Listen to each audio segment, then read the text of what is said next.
these are judgment questions. You had supported the war in Iraq before the invasion. What makes your... I did not support the war in Iraq. 2002. That is a mainstream media nonsense put out by her, because she, frankly, I think the best person in her campaign is mainstream media. My question is, since you would you like to hear? Why is your... I was against the war. Wait a minute. I was against the war in Iraq, just so you put it out. The record shows otherwise. The record but why does not show that. Why is your judgment... The record shows that I'm right. When I did an interview with Howard Stern, very lightly, first time anyone's asked me that, I said, very lightly, I don't know, maybe, who knows, essentially. I then did an interview with Neil Cavuto. We talked about the economy is more important. I then spoke to Sean Hannity, which everybody refuses to call Sean Hannity. I had numerous conversations with Sean Hannity at Fox, and Sean Hannity said, and he called me the other day, and I spoke to him about it. He said, you were totally against the war, because he was for the war. Why is your judgment better than... And that was before the war started. Sean Hannity said very strongly to me and other people, he's willing to say, but nobody wants to call him, I was against the war. He said, you used to have fights with me because Sean was in favor of the war. And I understand that side also, not very much, because we should have never been there. But nobody called Sean Hannity. And then they did an article in a major magazine shortly after the war started, I think in '04, but they did an article which had me totally against the war in Iraq. And one of your compatriots said, you know, whether it was before or right after, Trump was definitely, because if you read this article, there's no doubt.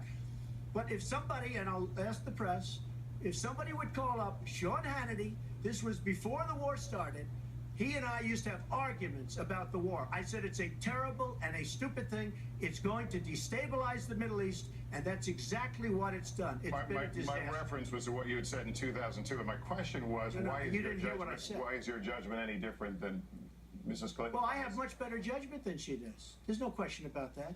I also have a much better temperament than she has. You know, I have a much better... She spent, let me tell you, she spent hundreds of millions of dollars on an advertising. You know, they get Madison Avenue into a room, they put in, oh, temperament, let's go after. I think my strongest asset, maybe by far, is my temperament. I have a winning temperament. I know how to win. She does not have to win. Wait, the AFL-CIO the other day, behind the blue screen, I don't know who you were talking to, Secretary Clinton, but you was totally out of control. I said, there's a person with a temperament that's got a problem. Secretary Clinton. Woo, okay.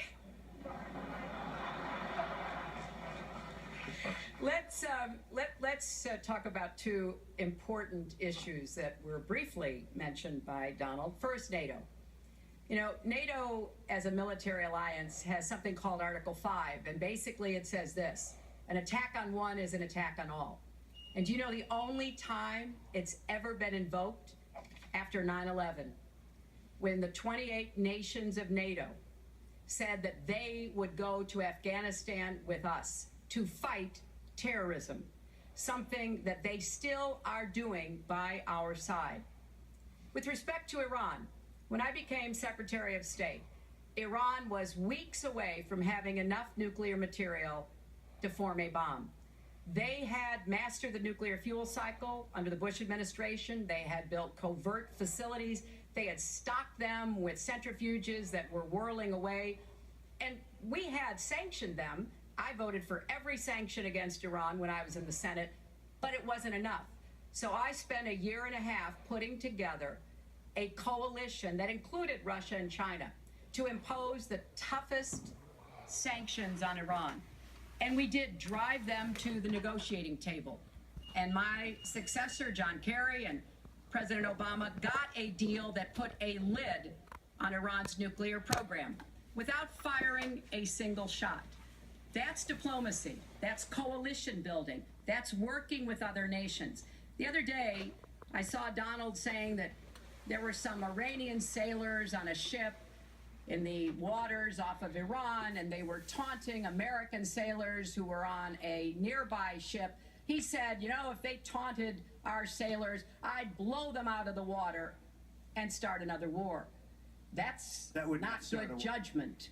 That is not the right temperament to be commander-in-chief, to be taunted And the worst part of what we've heard Donald say has been about nuclear weapons. He has said repeatedly that he didn't care if other nations got nuclear weapons, Japan, South Korea, even Saudi Arabia.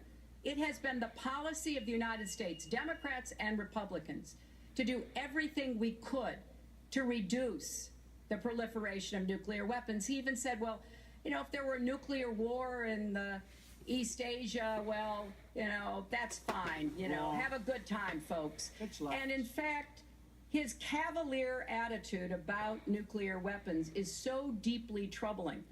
That is the #1 threat we face in the world, and it becomes particularly threatening if terrorists ever get their hands on any nuclear material.